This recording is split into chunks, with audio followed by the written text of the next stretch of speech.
Hello everyone, this is GFan Comic Man. So, today we'll be talking about Star Wars Force Awakens, as it says in the title. Um, it's gotten a 98 out of 100. It's a very good movie. I think that the script is very good. And FYI, this is a non-spoiler review. This is, of course, unedited.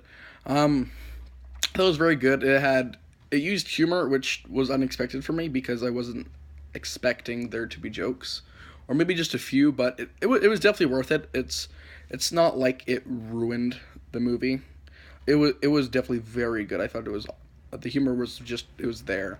They use nostalgia as humor as well, which I think is a good touch because I think it hits home for the fans that grew up with the originals, and it has some pretty cool humor.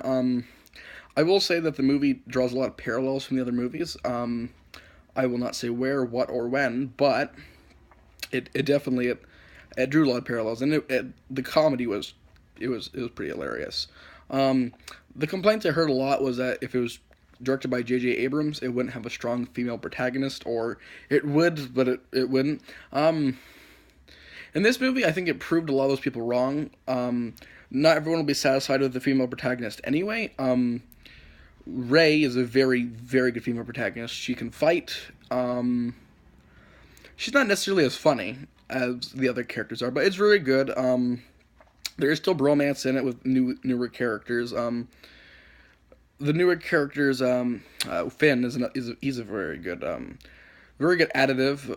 He gets some good screen time, and he's a good fighter too. He has a good personality, and we get to learn a bit more about them later on in the film. Another good character is Bo. Really, none of these characters are, too so vital to the plot or secretive. None of them are.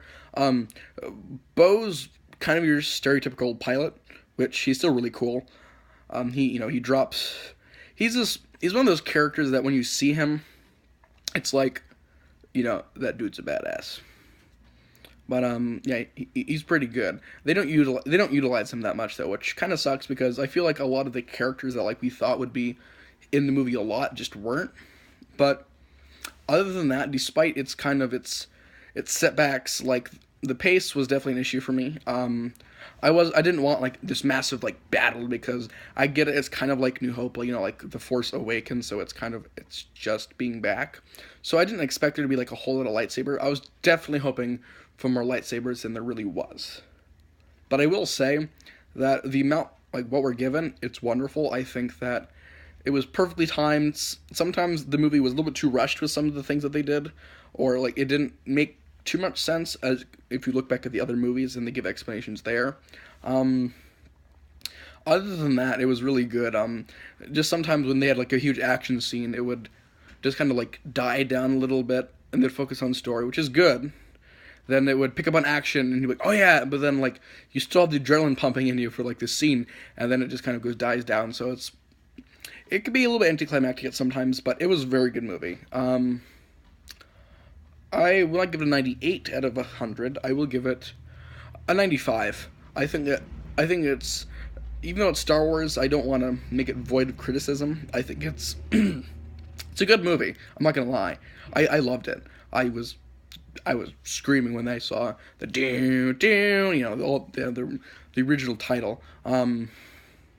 Overall, it's a good movie. I would say definitely see it.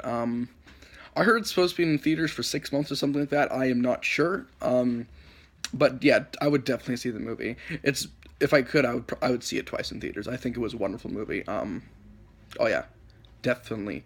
I would go see it again. So, and I don't do that often in theaters. So, I think that's pretty solid. So yeah, 95 out of 100, definitely see it.